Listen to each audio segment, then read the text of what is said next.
Hi, my name is Edward Lee, and I was formerly the Vice President of the Undergraduate Student Government at the University of Buffalo. This gives me a unique perspective when it comes to seeing what goes on at Hunter. So, today I have something very special for you. Today what I'm going to present to you is the dollar amounts of the money that was spent and other evidence that shows connections between the current undergraduate student government and previously mentioned Teneia Wooten. Okay? So, just before we get into the actual numbers, I just want to point out that what you're going to see right now is only what's on record, what's on paper, okay? All the time you see like Bernie Madoff, he made up all kinds of things, he fooled a lot of people with his paperwork, okay? You look at, who else? You look at corporations. They make up a lot of things on the quarterly reports, they pretend like they're making money when they're not really making money, okay? There's a lot of ways that you can squeeze money out of an operation like this. And from other things that I see here, I see some of them. I'll point some of them out. There's more, but I'll point the most flagrant ones out. And just know that from what you see here, there may be more. Okay, but let's just get to what's on the record right now. All right, here we go. All right, let's get started. We are at the Hunter College webpage, the main page. You probably have all seen this before. Now, I want you to go to this search tool and type in the word college association. I'm showing you how to do it so you can do it for yourself, show your friends, see for yourself. I'm not making this up. It's all right there for you. Let's go to the first link right here, Welcome to College Association. So the first thing I'm going to do is, after we get into the site and I show you where to access the budget, which is here at this account list, not the most straightforward thing. You know, who would know that the budgets are stored under account list? And that, you know, the difficulty of finding this information serves somebody, and that somebody is not you. I mean, it's not you if you're not part of the Student Government Executive Board. If you are part of the Student Board, it does serve the purpose, and we'll see how that works in a moment. So let's go to the ones we're really interested in is the Student Activity Funds and the USG funds over here. So let's get to them right now. First of all, I'm going to show you the USG salaries so we can get an idea of how the spreadsheet works. It's the easiest one to understand is how the spreadsheet works. So we have the budget, we have the expenditure, we have the balance. The expenditure doesn't really mean anything. It's really the balance that we're really looking at. So we see over here we have Chica getting about $5,000. We see the whole executive board gets about $5,000. Senators get about $2,000, and so on and so on. Let's continue on. You know, honestly, that's not like much money if you do your job, but they haven't done their job. They basically just cashed out on students. So this is just compounding the problem. You know, in total they spent $175,000 on their own salaries. Compared to what's spent on student services, you'll see that it's really, the money goes to serve the student executive board. It doesn't go to service the students. Let's go take a look at this over here. Now the biggest expenditure that they made that was really self-serving was, besides just paying themselves, which was $175,000, was the $11,000 student leadership retreat. Let's take a look at that. Here's the student leadership retreat. We start with the bus rental, $2,400. Now, we see the $2,100, they transacted out $2,400. You can see the way this adds up, 1 plus 2 plus 5, about 8 right there. So this is real money coming out of the budget. They may have tipped the bus driver, who knows. Security, they shoveled out about $5,000, so we're working with that. So about $7,075 about, maybe 70, a little bit less, maybe 7,300. And now we go down here, and we get to the registration, or hotel fees probably, and we see that they spent $3,600. I'm thinking that even though they budgeted for more, I'm guessing that some kids didn't show up and they refunded it for rooms or something. So that right there is just about $11,000. But is that it? Is it enough for them to go to this retreat at Camelback Resort, which looks like this? Okay, this is obviously a place where you go to talk about leadership. This is where you learn to be a leader. Okay, let's take a look at this one, Aqua Adventures. Clearly the type of place you should go to learn to be a leader. Okay, Wow, I'm feeling the leader. I feel like a leader now. I feel like I'm ready to lead people and advocate for student interests now. Or maybe not. Okay, let's go back to the, that's not it. Let's take a look at the rooms. The rooms are beautiful too, you know? Yeah, look at this. Really? They have a spa, they have skiing. It's not just what you see. There's more to it. They have rides. What else? Arcadia Adventures. What is this? Yeah, they have some kind of skiing. This looks great. They have food. Aqua Adventures. Let's take a look at some more at the mountains. Skiing, snow tubing. This is what corporate executives do when they want to abuse the trust of their shareholders. This is unfortunately too common, and something that I would never do, and something that I never did when I was a student leader. To me, this is disgusting. All right, let's continue on. So, $11,000, is that all they spent? Well, let's take a look. So we see over here that there's t-shirts for a leadership retreat, but there's nothing there. Does that mean that they didn't spend any money? Or does that mean that this t-shirts for the leadership retreat are sandwiched under this advertising promotions in which they spent $5,600? The $5,600, part of that went to t-shirts for the leadership retreat. Some of them went to t-shirts. Who knows who those were given out to? Then we also have gift cards and giveaway and promotional items. I got actually a t-shirt when I went to that protest that they set up, in the last moment, just to, try to show that they are advocating for students, which they clearly are not. I've been an activist for a long time, and real recognize real, and they're not real about it. I'll tell you 100%. I think that they mean well for the 2 seconds that they're there, but you can clearly see from the numbers you're about to see where their priorities lie. The most troubling thing is this thing, gift cards. Gift cards are basically a way to cash out.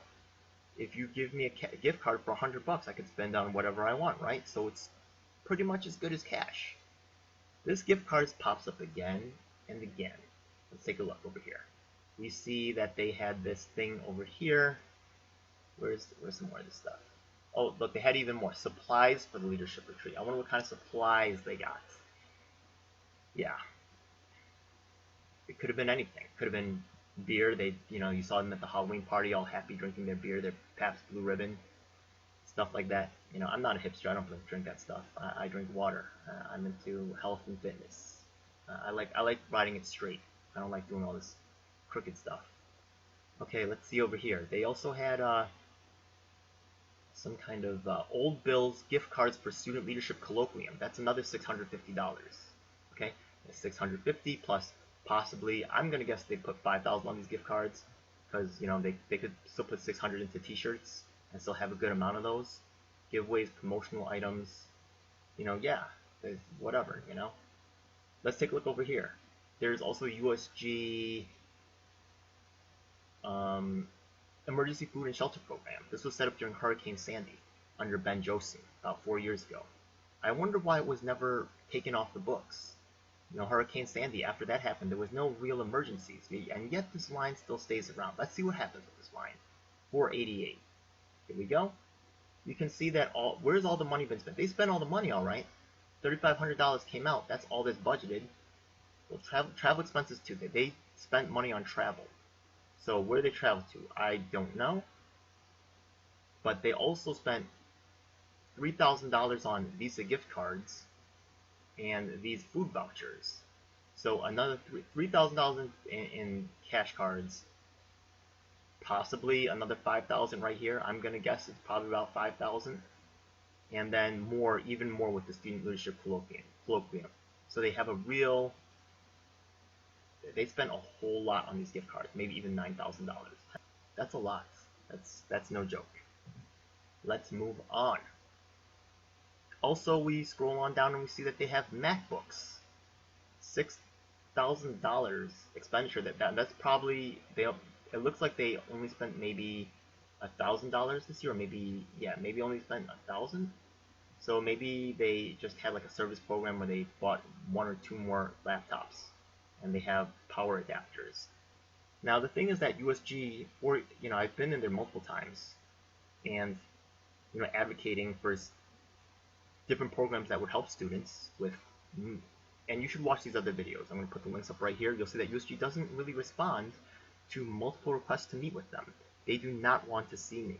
They're probably nervous about the fact that I know, because I come from another student government, so I know exactly, I knew something was wrong. I did not know the extent of the damage until looking at this budget, which is just incredible. Anyways, yeah, so let's keep going on. You got these MacBooks for themselves. Clearly, something's real fishy. Let's continue on.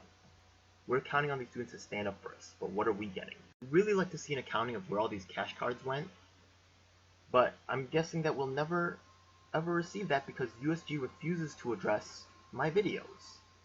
This is not good. We're counting on these students to stand up for us, but what are we getting? Another thing that's strange and fishy is when I go to these sites over here, this is Hunter College Class 2019, and I posted up this video right here. It says corruption is worse than originally thought, proof is coming. Because if you've been on Facebook, you'll have seen that I've been constantly posting these things, trying to get some critical mass, trying to get people behind me so that we can really, it's not just me addressing this issue. So you'll see over here that when I post that this guy Christopher Garcia always has something negative to say, 555, come on now. He's trying to say that, he doesn't believe or he's skeptical. So let's see what Christopher Garcia is about. And this is a recurring theme I've noticed as, here's Christopher Garcia. Let's take a look at his friends list. Okay. Anthony is in my class. He's part of USG right now. Who else is he friends with? How about, let's see who your friends are. I bet you he has friends in USG. Let's see, isn't there that guy named Abdul? Yeah, Abdul Muntaran. Yeah, look at that. He's part of USG, right? Who else? Janani. Are you friends with Janani? Yeah, he's friends with Janani too. That's not a surprise. Who else? Let's take a look at who else is downing my videos, or downing my comments, trying to discredit me and the things that I say, when it's all right there and anybody can check it out. There is also Kathy Virgino. I hope I say that right. Virgino. Let's take a look at who her friends are. Your friends are Chica, Abdul, Seema, Christian, Janani, Alyssa. That's pretty much the Hunter USG Executive Board right there. This is clearly wrong. Clearly something is real fishy about the people that are choosing to try to discredit me and the things that I say. They seem to definitely be connected to the undergraduate student government, and I wonder if maybe the $10,000 in cash cards maybe made it towards their way. I have a feeling that that's very possible that happened. Or maybe the USG government has so much money from these events and stuff, they get to take them out and, have fun with them, and they're like, oh, these must be swell people, they show me such a great time, love these guys, and, that's not cool at all. Let's move on. What makes this particularly infuriating is the fact that when you take a look at how much money is spent here, right, contractual services, they have $28,000 spent for Fall Welcome Week, Finals Fever, Game Day, Spring Club Fair. These also include, by the way, the Student Leadership Colloquium and the Student Activities Recognition Ceremony, which is them basically patting themselves on the back. Okay? $125,000 was spent on just their salaries alone, and then we see that they're spending $10,000 we're estimating on cash cards, and $11,000 on a trip, and it's maddening. Here's the printer repair. Printers have been down for a whole week at SRC, and for the whole semester, we've always had to go to one of the rooms because one of the room's printers was broken. They're never both working. And they only spent $250 on printer repairs. Hundreds of students use that service every day. And instead of spending money to fix the printers, they're spending the money on partying, taking care of themselves. Frankly, it's disgusting. So, Is that it? Not really. Let's take a look at this. There's more funny things going on. In other videos, you'll see that I made a connection between Teneia Wooten, over here, the Assistant Director of Student Activities at Hunter College, and USG. They work together to keep other people like myself from entering student government. USG has had the incumbents win time and time again for 10 years in a row. Why is that? Look at this right here.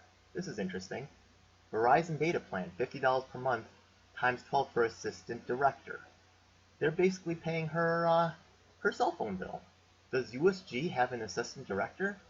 Let's take a look at their office assistant, office manager, finance director, right? And then we have the executive board and senators, and there is no assistant director. The only assistant director that I know of is this lady right here, who, by the way, they also took with them on their student leadership retreat.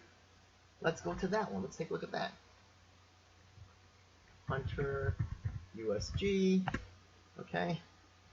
It's quite a ways down. Oh wait, no, this is, okay, let's go to their site. And we'll take a look. We'll see that they have put up this picture right here with Teneia.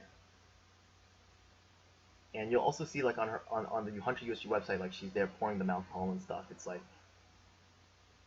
it's super frustrating to see this obvious corruption going on, and nobody else wants to say anything or do anything about it, or even realize that that's going on. It's really sad, and it needs to stop. We're almost there. Yeah, effective student leaders at Camelback Resorts. Yeah. Alright, so we can see that, once again, here's Teneia. Right here's a close-up. We also have Lucy, your finance commissioner. We got Janani, Christian Barnes. We got Chico over here. We have Alyssa and Anthony over here. All running again on the same ticket, trying to get elected to serve the student body or serve themselves. You decide. Now, Hunter USG, they do real good at looking good. They're very, when you take a look at exec board over here, we said they take great pictures. That's really where their focus is on themselves and looking good. When we see project initiatives, we see that there's really nothing here.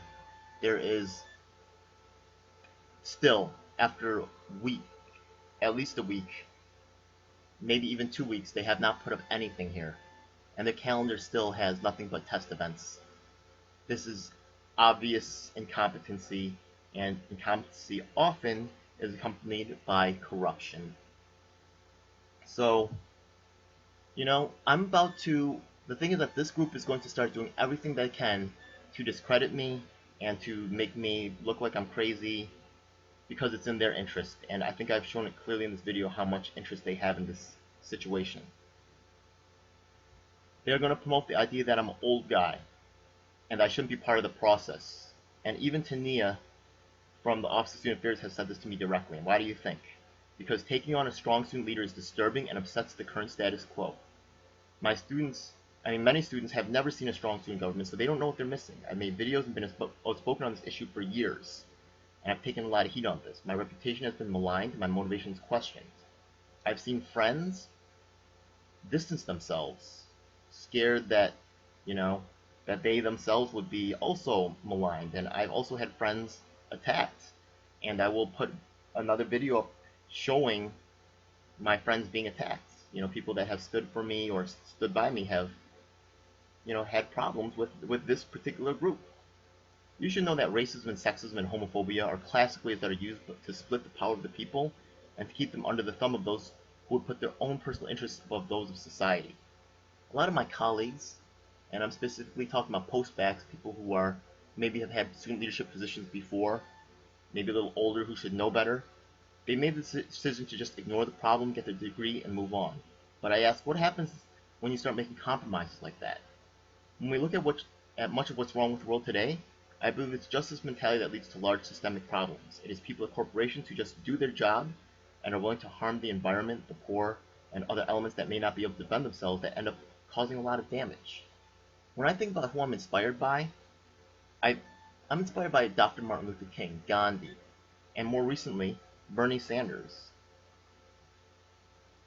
I'm not enamored with wealth or titles. I'm not impressed by Trump or what many traditionally think of as a success. Real change isn't easy, and I've been committed to this struggle for decades. My determination comes from times when I was down and out, and helping hands pulled me out of bad places. I am inspired by those who gave me a chance, and have always done what I believed is right. Things aren't looking good right now. Apathy and self-interested parties have stood in the way of the disenfranchised achieving real equality. I know some have heard my message, but we need more action. Right now, students have a unique opportunity to change the injustice that has been going on at Hunter for approximately a decade. I have been accused of having too much time, but I tell you, it is a question of priorities. I see a huge injustice, and I'm not the type to turn my back on such things. We've all been in situations where we've faced injustice, and others have turned their backs on us for reasons of convenience. I soldier on, bolstered by past experience. I don't think I can do better. I know I can. After all, I've done it before. I took on the administration at UB and saved students thousands of dollars. We actively took on civil rights issues, bringing Bobby Seale, founder of the Black Panthers and mayor of Oakland. And we made our voices heard on topics of immigration and immigration rights, taking 4 busloads of kids down to D.C. We took a strong stand against tuition hikes, organizing the largest protest the school had seen since the 70s. The ability to make a difference in the lives of others and promote social causes is the love of my life, but I won't be successful alone. To achieve the change we need, we must achieve critical mass and must increase awareness. Here's one way you can help. You can log into your Blackboard, right here. Once you're in Blackboard, click on your class. Actually, hopefully do this for all your classes. Click on your class right here. Then what you should do is you should go to Tools. Then what you should do is you should go to Send Email. Then what you should do is select Users. Then you should select Everybody. This is all the students in your class. Select all the students in your class. Shoot it over just like that. Write the email. Definitely put this video URL in there. Tell them that this is something they need to watch so we can get a change going on and stop this corruption, and we can really increase awareness. Please be sure to link to this Facebook page. No, not that one. Link to this Facebook page. It's called CUNY Hunter Students. There's a couple of CUNY Hunter students that exist. This is the one that I want you to join. Facebook.com/groups/Hunter Students. From here, once we have achieved critical mass, about 400, 500 students, we'll be able to move into the action phase. So please join me. Please like, subscribe, and share this video. We need to get the word out. Thank you very much and have a great day.